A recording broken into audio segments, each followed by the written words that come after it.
किए आरंभ करिथिले महाप्रभुंक सुनाबेश जानन्तु पूरा इतिहास। महाप्रभु जगन्नाथ हेउछन्ति माधुर्य और ऐश्वर्यर मिलित आकर्षण।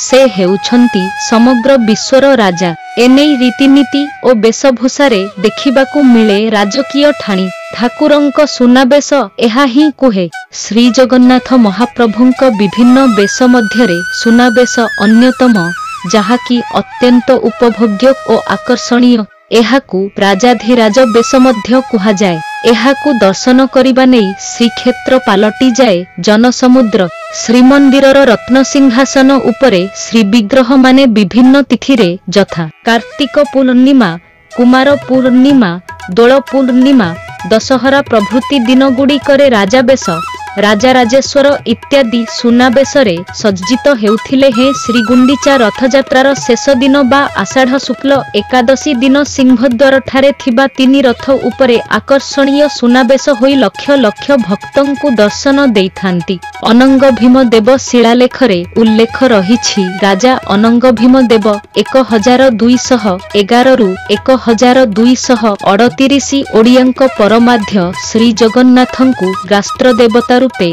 घोषणा करिथिले। राजा महाराजा माने प्रभुंक सेवक रूपे सेवा करुथिले। किछि राजा महाप्रभुंकु ओडिशार राजा रूपे घोषणा करी राजाभिषेक मध्य करिथिले। किछि गवेषकंक मतरे राजा अनंग भीम देव पवित्र आषाढ़ एकादशी तिथिरे महाप्रभुंकु प्रथमे सुनाबेश कराइथिले। कपिलेन्द्र देव केतेक गवेषकंक मतरे रथ उपरे ठाकुर मानंक एही बेशकु बड़ तढ़ाऊ बेश कुहाजाए।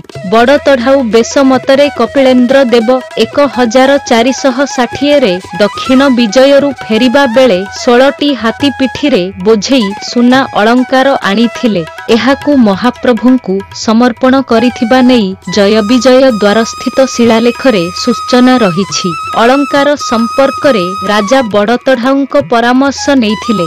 रत्नवेदीरे महाप्रभुंक विभिन्न बेशकु सबु वर्गरे भक्त दर्शन करि पारु नाहांती, तेणु रथ उपरे सबु वर्गर दर्शन पाई महाप्रभुंक सुनाबेश करेइबाकू बड़ तढ़ाऊ राजांकू अनुरोध करिथिले। दक्षिणाभिमुखी यात्रारे तीनि रथ सिंहद्वारे पहुंचिबा परे बड़ एकादशी दिन रथ उपरे सुनाबेश करिबाकू राजा अनुमति देइथिले। किपरि हुए सुनाबेश प्रतिवर्ष आषाढ़ शुक्ल एकादशी दिन मध्याह्न धूप शेष हेबा परे रथ उपरे चतुर्धामूर्तिंकर सुनाबेश होइथाए। एही सुनाबेश सामग्री भंडार घरु पालिया मेकअप, खुंटिया सेवक, माजिस्ट्रेट, पुलिस, मंदिर अधिकारी तथा गारद कर्मचारी मानंक सहायतारे तीनि रथ उपरकू आसीथाए। पालिया पुष्पालक, दैतापति, खुंटिया मेकअप, तलुच्छ, भितरच्छ प्रभृति सेवक माने उपस्थित रही श्रीविग्रह मानंक सुनाबेश करिथांती। केउ ठाकुरंक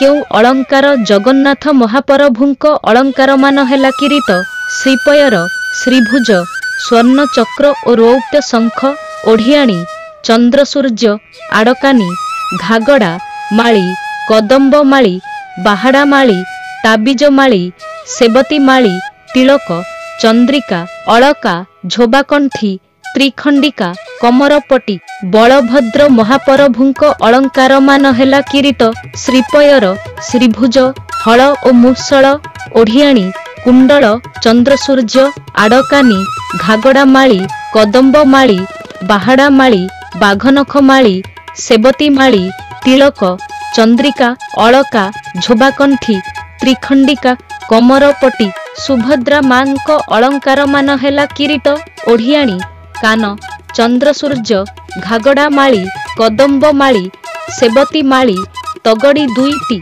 तेबे एही परी खबर प्रत्येक दिन पाइबा पाई आम चैनल सह जोड़ी जानतु। धन्यवाद।